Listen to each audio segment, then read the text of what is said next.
Good morning dear student मु सोनाली स्वागत करुच्ची मो चैनल बायोलॉजी सोनाली रे। तो आज आम देखा यूनिट 2 एनिमल बिहेवियर जो यूनिट 2 अच्छी एसोसिएटिव लर्निंग उपर आम देखा। तो जो मैंने भी B.Sc 5th सेमिस्टर पढ़ुंट से भिडियोटी बहुत हेल्पफुल हम कि जो मैंने B.Ed स्टूडेंट से भी एटा बहुत हेल्पफुल हम कहीं B.Ed स्टूडेंट हो बा एजुकेशन को जे नहीं पढ़ुची बहुत हेल्पफुल हम कहीं क्लासिकल कंडीशनिंग और ऑपरेंट कंडीशनिंग दीटा एक अच्छी एजुकेशन भी अच्छी आज वेल एज एनिमल बिहेवियर आम जूलॉजी भी अच्छी। तो से अनुसार समस्त को यहाँ हेल्पफुल हम। तो तुम मन प्रश्न आसो जे जो यूनिट 2 रो स्टेरियोटाइप्ड बिहेवियर हो बा इंडिविजुअल बिहेवियर पैटर्न हो एगुड़ाक मुझे तुमको कहीं पढ़ेनी कहीं ऑलरेडी यूनिट 2 रो मु 3टा केते चैप्टर मु कंप्लीट कर देछि 3टा टॉपिक मु कंप्लीट कर देछि। तेणु यहाँ आज 4th टॉपिक मु स्टार्ट करिछि। तो यूनिट 2 रो से जो 3टा टॉपिक मु कंप्लीट करिछि ताकू मु प्ले लिस्ट रे सीरियली पूरा तुम जमती सजेकी रखा कथा सेमती रखी देछि। तुम कि प्रीवियस क्लास गुड़ाक देखि पार मु डिस्क्रिप्शन में लिंक दे देबी तुम कि प्रीवियस क्लास गुड़ाक से देखि पारिबो। तो आज देखा आम एसोसिएटिव लर्निंग ता पूर्व जो मैंने भी मो चैनल नुआ अच्छ मो चैनल को सब्सक्राइब कर वीडियो पसंद थे लाइक और शेयर कर। देख एसोसिएटिव लर्निंग कौन it is a process by which someone learn an association between two stimuli और ए बिहेवियर एंड ए स्टिमुलस है। तो दीटा स्टिमुलस को लेकिन बा दीटा बिहेवियर किंबा स्टिमुलस को लेकिन आम जो प्रकार एसोसिएट करिकी है एसोसिएट माने कौन बेसिकली दीटा लागिकी रहिबार अछि। तो कौ दुईटा ये एसोसिएट हम या तो फिर दीटा स्टिमुली होता किंबा बिहेवियर सहित स्टिमुली होता लागिकी रहिबो एवं से दुईटा को मिसिकी आम जो प्रकार लर्न करबा बा जो प्रकार शिक्षा पाइबा ताको एसोसिएटिव लर्निंग बोली कहा जाए। तेणु आम एसोसिएटिव लर्निंग को बेसिकली दुई भाग में विभक्त कर गोटे अच्छे क्लासिकल कंडीशनिंग आ गोटे ऑपरेंट कंडीशनिंग। तो प्रीवियस क्लास रे मु माने तब यदि प्रथम यूनिट रे आमे पावलोव विषय पढ़ीचु एवं पावलोव विषय जानिचु जे को प्रकार क्लासिकल कंडीशनिंग विषय कही ताको आमे आउ टिके एलाबोरेट करके एथरे पढ़िबा। तो क्लासिकल कंडीशन को अदरवाइज आमे पावलोसियन कंडीशनिंग मध्य कही थाउ। देखो The term classical conditioning or Pavlovian conditioning is named after the great Russian physiologist I.P. Pavlov, जी कि 1941. It is also known as condition reflex. तो तुम यदि एग्जाम रे condition reflex आसबो ताहले तुम कन्फ्यूज होबनी तुम क्लासिकल कंडीशनिंग जहाँ पावलोवियन मध्य ताहा एवं condition reflex मध्य ताहा। While the simple reflex are inborn, automatic and unconditioned reflex, conditioned reflex are acquired reflex. अच्छा acquired माने कौन? acquired माने होची जन्म परे जे कौन सी जिनिस को आम लर्न करवा बा शिखिबा है लर्न करवा बा शिखिबा ताको एक्वार्ड कहा जाए। जी तुम प्रीवियस क्लास रे डिजीज को लेकिन जानी गोटे होता तुम एक्वार्ड डिजीज माने कौन जोटा जन्म परे तुम जो डिजीजटा थाए आ पूर्वर जोटा तुम ऑलरेडी माने मातृगर्भर शिखिकी आसीच सेटा अलगा है।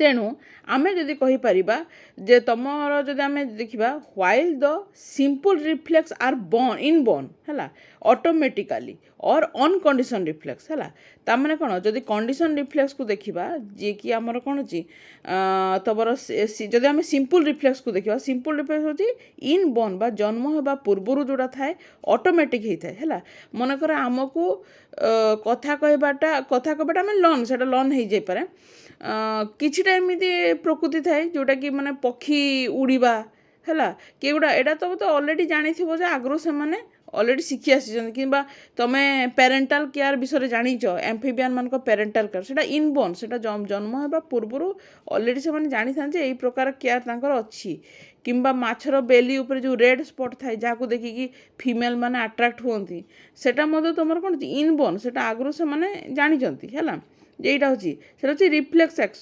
रिफ्लेक्स सिंपल रिफ्लेक्स हम किंतु कंडीशन रिफ्लेक्स आर कौन होची एक्वार्ड रिफ्लेक्स माने कौन जन्म होबा परे से जिनसटा आसे जोटा कि which is not transmitted through genes जी कि आम जीन्स द्वारा आसी न थाए एक्वार्ड रिफ्लेक्स होची जोटा कि आम जीन्स द्वारा आसी न थाए जन्म होबा परे आमे जो जिनसटा शिखि थाउ लर्न करि थाउ।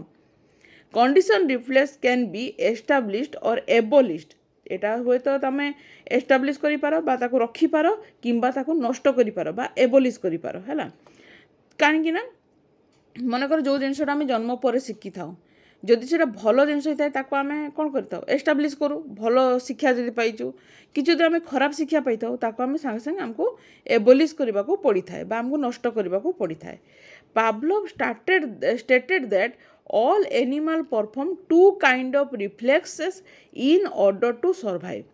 Animal exhibit unconditioned reflex like knee jerk, closing of eye, withdraw of hand where the animal is not familiar with the stimulus and these are inherited. ता माने कौन देख अनकंडीशन रिफ्लेक्स माने कौन बुझ अनकंडीशन रिफ्लेक्स माने एमिति किछि रिफ्लेक्स जोटा कि आमे जानि नथु सडन आम संगे हेबो जेमति कि मन कर किछि गोटे ऑब्जेक्ट सडन आम आखि आकु पळे आसला आम आखि आपे आप बंद हो जाए आम से जानि नथु जे आम आखिटा बंद करिवार अछि हमकु हैला किंबा देखो नी जर्क माने कोन तमर आंठू ऊपर केबे कोनसी टिके हेवी जिनिसरा केबे बाडे की देखिछ बाड़े गोटे झिमझिम टाइप झन करके आवाज हुए निजे आम आंठुटा थरी जाए है किंबा आमे सडन जदि मनकर गोटे गरम जगार आम हाथटा रखीदेचु पटके आम हाथटा आम विड्र करनु बा हटई दो कहीं आमको से गरम लगे है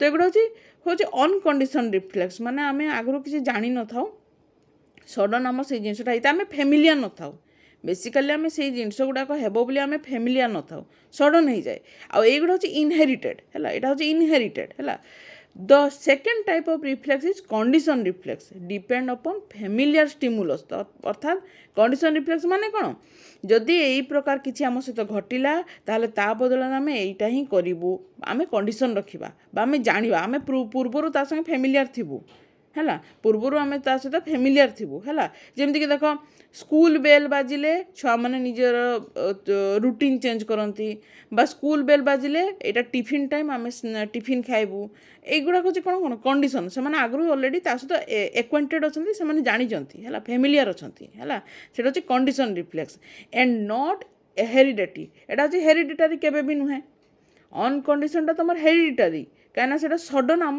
ইনবোর্ন क्वालिटी थाए आम से कौन थाए कि गोटे हेले आम सांगे सांग ता बदल आम इमिडिएटली जो रिफ्लेक्स करिथबा किंतु कंडीशन रिफ्लेक्टा कौन यहाँ हूँ हेरिडिटारी नुहे सेटा आमर एनवायरनमेंट सहित सेमती किसी जिनिस घटिले आम कौन करूँ से आम पूर्वर कंडीशन रखी था है तो these reflex are learn and can be acquired एटा आम लर्न करवा जोटा हेरिडिटारी नुहे माने ताको लर्न करने को पड़े एतिकी मुंडे रखी था जो जिनसटा हेरिडिटारी नुहे ताको आमको जन्म पर लर्न करने को पड़ता है बा एक्वायर करने को पड़ता है Pavlov stated that all kind of habit arise from training education and discipline are due to chain of condition reflex तेणु तांको मत अनुसार पावलोव मत अनुसार जिते भी आम हैबिट्स अच्छी आम पाखे है जहाँकि आम ट्रेनिंग द्वारा पाई था है आम एडुकेशन द्वारा पाई था बा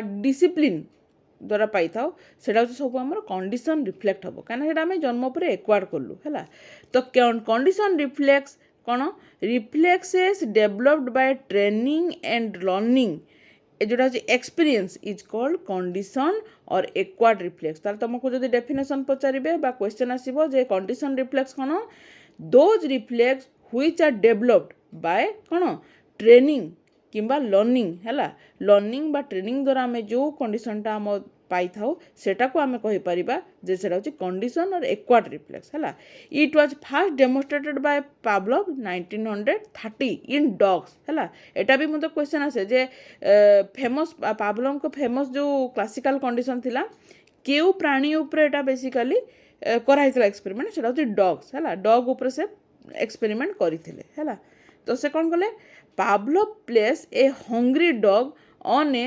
स्टैंड आज सोन इन द फिगर तुम देखो स्टैंड भितर गोटे भोकिला कुकुर को से रखी देइचंती है the dog was fastened to the equipment by mean of strap and fitting है food was placed in the dog's mouth and caused it to salivate है he arranged a long narrow pipe from the salivary dog of dog through its cheek so that drops of saliva could be measured. He blew meat powder into the dog's mouth and recorded the amount of saliva secreted. Now Pavlov rang bell every time he introduced the meat powder into the dog's mouth. After repeating a pairing of sound of bell with meat powder, the dog started salivation upon hearing the bell alone. Pavlov called the salivation to the bell a condition reflex. ता माने कौन मैं बुझे देवी है ला. The bell condition reflex है ला. देखो CR को आगला है ला. And जो the bell a condition stimulus है ला. ताको stimulus को आगला. Condition stimulus. The salivation to the meat powder যেটা হচ্ছে অনকন্ডিশন রিফ্লেক্ট হ্যাঁ UCR and the meat powder itself an uncondition stimulus যেটা হচ্ছে UCS ବୋଲି କୁହାଗଲା ହେଲା। ତ ପ୍ରଥମରୁ ମୁଁ ଟିକେ କହିଦେଉଛି ଦେଖ ଏଇ ଜାଗା ଦେଖୁଛ ତ ଏଇଠି କ'ଣ କଲେ ସେ ଗୋଟେ କୁକୁରକୁ ସେ ପୁରା ଭଲକି ବାନ୍ଧିକି ରଖିଦେଲେ। ବାନ୍ଧିକି ରଖିଲା ପରେ ତାଙ୍କ ପାଟି ଭିତରେ ସେ ଗୋଟେ ପାଇପ୍ କନେକ୍ସନ୍ କରିଦେଲେ ଏବଂ ପ୍ରତ୍ୟେକ ଯେଉଁ ତାଙ୍କ ପାଟି ଭିତରେ ଗୋଟେ ବେଲ୍ ବଜାନ୍ତି ଆଉ ବେଲ୍ ବଜାଇବା ସାଙ୍ଗେ ସାଙ୍ଗେ ତାଙ୍କ ପାଟି ଭିତରେ ମିଟ୍ ପାଉଡ଼ର ସେ ରଖିଦିଅନ୍ତି, ମାନେ କିଛି ମାଂସର ଗୁଣ୍ଡ ସେ ଦେଇଦିଅନ୍ତି। ଦେଲା ମାନେ ତା ପାଟିରୁ ଅଟୋମେଟିକ୍ କୁକୁର ପାଟିରୁ କ'ଣ ହେବ ଲାଳ ଗଡ଼ିବ। ଯେଉଁ ଲାଳଟା ଗଡ଼େ ତାକୁ ସେ ଏଇ ଜାଗାରେ ଆଣିକିନା ଏଠି ଆସିକି ଷ୍ଟୋର୍ କରିଦିଅନ୍ତି ହେଲା। ଷ୍ଟୋର୍ କରିକି ସେ ମେଜର୍ କରନ୍ତି ହେଲା। ଷ୍ଟୋର୍ କରିକି ସେ ମେଜର୍ କରିବେ। ତ ପ୍ରତ୍ୟେକ ଟାଇମ୍ରେ ଯେତେବେଳେ ସେ ବେଲ୍ ବାଜିବ ତ ତାଙ୍କ ମୁହଁରୁ ଲାଳ ଗଡ଼ିବା କ'ଣ କୁକୁରର ମୁହଁରୁ ଲାଳ ଗଡ଼ିବା ଷ୍ଟାର୍ଟ ହେବ। ତ ଏଠି ଚାରିଟା ଜିନିଷ ଆସିଲା। ଗୋଟେ ହେଉଛି ବେଲ୍ର ସାଉଣ୍ଡ ହେଲା। କ'ଣ ହେଲା ଏଠି ଦେଖ ସେ ଦେଇଛନ୍ତି ଏଠି। ତ ଏଇ ଜାଗା ଦେଖ ସାଉଣ୍ଡ ଅଫ୍ ଏଠି କହିଦେଉଛି ଟିକେ ରହିଥାଉ। ତ ଏତିକି ତ ତୁମେ ବୁଝିଗଲ ସେ କ'ଣ କରିଥିଲେ, ତୁମେ ଏକ୍ସପେରିମେଣ୍ଟଟା କ'ଣ କରିଥିଲ ତୁମେ ବୁଝିଗଲ। ତ ଦେଖ ସାଲାଇଭେସନ୍ ଟୁ ଦ ବେଲ୍ ହେଲା, ଯେତେବେଳେ ବେଲ୍ ବାଜିଲା ମାନେ ଯେଉଁ ସାଲାଇଭେସନ୍ ହୁଏ ତାକୁ ସେ କଣ୍ଡିସନ୍ ରିଫ୍ଲେକ୍ସ ବୋଲି ନାଁ ଦେଲେ। ଏଇଠି ଟିକେ ମନେ ରଖିଦିଅ, ଏଟାକୁ ଲେଖିଦିଅ ହେଲା। ଯେତେବେଳେ ସାଲାଇଭେସନ୍ ହେଲା ଟୁ ଦ ବେଲ୍, ତାମାନେ ବେଲ୍ ହେବା ସହିତ ସହିତ ଯେଉଁ ସାଲାଇଭେସନ୍ ହୁଏ ତାକୁ କଣ୍ଡିସନ୍ ରିଫ୍ଲେକ୍ସ କୁହାଗଲା। କିନ୍ତୁ ବେଲ୍କୁ ସେ କଣ୍ଡିସନ୍ ଷ୍ଟିମୁଲସ୍ ବୋଲି ନାଁ ଦେଲେ, କାହିଁକିନା ବେଲ୍ ହେଉଛି ଗୋଟେ ହେଉଛି ଷ୍ଟିମୁଲି ଟାଇପ୍ର କାମ କଲା ହେଲା। ବେଲ୍ଟା ଷ୍ଟିମୁଲି ଟାଇପ୍ର କାମ କଲା, ମାନେ ବେଲ୍ ଯେତେବେଳେ ବାଜିବ ସେଇଟା ହେଉଛି ତାଙ୍କର ଷ୍ଟିମୁଲସ୍। କିନ୍ତୁ ବେଲ୍ ବାଜିବା ସହିତ ତାଙ୍କର ଯେଉଁ ସାଲାଇଭେସନ୍ ହେବ ତାକୁ ସେ କଣ୍ଡିସନ୍ ରିଫ୍ଲେକ୍ସ ନାଁ ଦେଲେ ହେଲା। ସେମିତି ସାଲାଇଭେସନ୍ ଟୁ ଦ ମିଟ୍ ପାଉଡ଼ର ହେଲା, ମୁହଁରେ ଯେତେବେଳେ ମାଂସ ଗୁଣ୍ଡକୁ ଦିଆଯିବ ସେତେବେଳେ ଯେଉଁ ଲାଳ ଗଡ଼ିବ ତାକୁ ଅନକଣ୍ଡିସନ୍ ରିଫ୍ଲେକ୍ସ କୁହାଯାଏ। କାହିଁକିନା ଏଇଟା ତ ଆମେ ଜାଣିଛୁ ପାଟିରେ ଯଦି ଆମେ କୌଣସି ପ୍ରକାର ଆମେ ଯେଉଁ ଖାଦ୍ୟଟା ଆମେ ପସନ୍ଦ କରୁ ତାକୁ ପାଟିରେ ଦେଲା ମାନେ ଅଟୋମେଟିକ୍ ଆମ ଲାଳ ଗଡ଼ିବ। ଏଇଟା ହେଉଛି ଇନବର୍ନ କ୍ୱାଲିଟି ହେଲା। ଏଇଟା ତେଣୁ ଏଇଟା କଣ୍ଡିସନ୍ ନୁହେଁ, ଏଇଟା ଅନକଣ୍ଡିସନ୍ ରିଫ୍ଲେକ୍ସ ହେଲା। କିନ୍ତୁ ଦ ମିଟ୍ ପାଉଡ଼ର ଇଟସେଲ୍ଫ ଆନ୍ ଅନକଣ୍ଡିସନ୍ ଷ୍ଟିମୁଲସ୍, କିନ୍ତୁ ଯଦି ଆମେ କହିପାରିବା ମିଟ୍ ପାଉଡ଼ରଟାକୁ ଆମେ ଅନକଣ୍ଡିସନ୍ ଷ୍ଟିମୁଲସ୍, ଅର୍ଥାତ୍ ମିଟ୍ ପାଉଡ଼ରଟା ହେଉଛି ଆମର ଷ୍ଟିମୁଲସ୍ ଟାଇପ୍ର କାମ କଲା ହେଲା। ଦେଖ ଏଠି ଦେଖ ଆମେ ପ୍ରଥମେ ଦେଖ ମୁଁ ଆଉ ଟିକେ ଭଲ କି ତୁମକୁ ବୁଝେଇ ଦେଉଛି। ଦେଖ ଯଦି ଆମେ ଗୋଟେ ନେବା କଣ୍ଡିସନ୍ ଆଉ ହେଉଛି ଅନକଣ୍ଡିସନ୍ ହେଲା, ଦୁଇଟାକୁ ନେଲେ ଆମେ ଗୋଟେ କଣ୍ଡିସନ୍ ଗୋଟେ ଅନକଣ୍ଡିସନ୍ ହେଲା। ତ ଏଇ ଜାଗାରେ କ'ଣ ହେଲା କଣ୍ଡିସନ୍ ହେଉଛି ଯେଉଁଟା ହେଉଛି ଆମର ଯେଉଁଟାକି ଆମେ ଏକ୍ୱାର୍ଡ଼ କରିବା ବା ଶିଖିବା ହେଲା, ଆମେ ଶିଖିବା। କିନ୍ତୁ ଅନକଣ୍ଡିସନ୍ କ'ଣ ଯେଉଁଟାକି ଇନବର୍ନ କ୍ୱାଲିଟି ଅଛି ଆମର ଇନବର୍ନ କ୍ୱାଲିଟି। ଏଠି ମଧ୍ୟ ଦୁଇ ପ୍ରକାର, ଗୋଟେ ହେଉଛି ରିଫ୍ଲେକ୍ସ ଆଉ ଗୋଟେ ହେଉଛି କ'ଣ ଆମର ଷ୍ଟିମୁଲି। ଏଠି ମଧ୍ୟ ରିଫ୍ଲେକ୍ସ ଗୋଟେ ହେଉଛି ଷ୍ଟିମୁଲି ହେଲା। ତ ରିଫ୍ଲେକ୍ସ କ'ଣ ରିଫ୍ଲେକ୍ସ ହେଲା ଷ୍ଟିମୁଲି। ପ୍ରଥମେ କହ ଷ୍ଟିମୁଲି କ'ଣ କଣ୍ଡିସନ୍ କେସ୍ରେ ଷ୍ଟିମୁଲି କ'ଣ ଯେ ବେଲ୍ ବାଜିଲେ ଲାଳ ଗଡ଼ିବ, ବେଲ୍ ବାଜିଲେ ଲାଳ ଗଡ଼ିବ ହେଲା, ସାଲାଇଭେସନ୍ ହେବ। B2S ମାନେ କ'ଣ ବେଲ୍ ବାଜିଲେ ଲାଳ ଗଡ଼ିବ ବା ସାଲାଇଭେସନ୍ ହେବ ହେଲା। ଏଇଟା ହେଉଛି ଷ୍ଟିମୁଲିସ୍ ହେଲା। କିନ୍ତୁ ଆମେ ବେଲ୍କୁ କେବଳ ଏଠି ଆମେ ବେଲ୍କୁ ସରି ମୁଁ ଟିକେ ଉଲ୍ଟା କହିଦେଲି ହେଲା। ତାପରେ କେବଳ ଏଇ ଜାଗା ଏଇଟା ଟିକେ ଭୁଲ କରିଦେଲି ବି ହେଲା, ଆଉ ଥରେ କହିଦେଉଛି। ଏଇଟା ହେଉଛି କଣ୍ଡିସନ୍, ଏଇଟା ହେଉଛି ଅନକଣ୍ଡିସନ୍। कंडीशन होची दुई प्रकार, गोटे होची तुमर रिफ्लेक्स आ गोटे होची तुमर स्टिमुलस। ऑन कंडीशन दुई प्रकार, गोटे होची रिफ्लेक्स, गोटे होची स्टिमुलस है। तो ये देख तमर जदि स्टिमुलस को देखा, बेल होची गोटे स्टिमुलस है, से स्टिमुलस कला, किंतु रिफ्लेक्स कौन, बेल बाजिले लाल गड़े है, बेल बाजिले लाल गड़े बा सालाइवेशन होता है। सेमती यही जगह आम देखा स्टिमुलस ये कौन, स्टिमुलस ये आमर मीट पाउडर, मीट पाउडर होची आमर स्टिमुलस, किंतु ये आम रिफ्लेक्स कौन, मीट पाउडर जदि आम जदि कहबा मीट पाउडर सालाइवेशन हेबारे हमको साहाय्य करिला है, सालाइवेशन हेबारे साहाय्य कला मीट पाउडर, एटा होची रिफ्लेक्स है। तो ये प्रकार एटा को तुम मन रख, माइंड रखी था है। तो देख, तो Pavlov observe that when CS classical condition stimulus and UCS were repeatedly paired, the strength of the CR increase steadily है।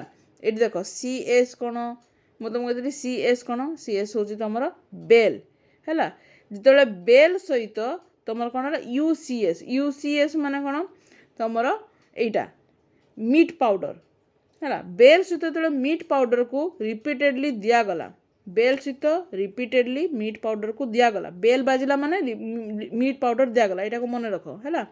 बेल बाजिला माने तुम मीट पाउडर को पार्टी दिगला repeatedly, the strength of CR, CR माने कौन यहीटा सालाइवेशन हेबा, केतेबेले सालाइवेशन हेबो, बेल बाजिला माने सालाइवेशन हेबो ऑटोमेटिक, मीट पाउडर दियो कि न दियो, ये मीट पाउडर को आसी नहीं है, मीट पाउडर दियो कि न दियो ऑटोमेटिक सालाइवेशन टू द बेल, से मीट पाउडर को कंसीडर कला नहीं, से को धीरे धीरे कौन गला, बेल बाजिला माने तो सालाइवेशन हेबो, ता माने तार कंडीशन रिफ्लेक्स स्टार्ट है increase steadily. But when the CS, ये CS कौन केवल बेल बाजिबा है, is repeated, the strength of CR is decreased steadily, किंतु धीरे धीरे कौन है, जदि केवल बेल बजेले ताहले सालाइवेशन हेबो नहीं। ही टर्म इज एक्सटिंक्शन, ताको से टर्म देले एक्सटिंक्शन है। The stimulus that follow with the reward, reward कौन meat powder is called positive reinforcement, ता माने कौन बेल बाजिबा सहित जदि ताको मीट पाउडर दे, मीट पाउडर ये गोटे रिवार्ड बा ताको गोटे पुरस्कार दिगला, एटा को आम पॉजिटिव रीइनफोर्समेंट बोली कहि परिबा।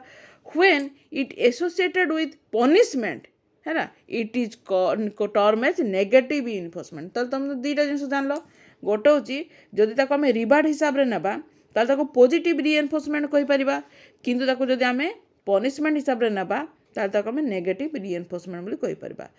इन एनदर एक्सपेरिमेंट है, an electric shock UCS cause a dog to lift its paw है, ताମାନେ कौन जदि इलेक्ट्रिक शॉक दिया ऑटोमेटिक ता गोड़ दीटा ऊपर को उठी जाए है। इफ ए बेल इज रंग CS just prior to UCS, the dog learn to raise its paw just after hearing the bell CR.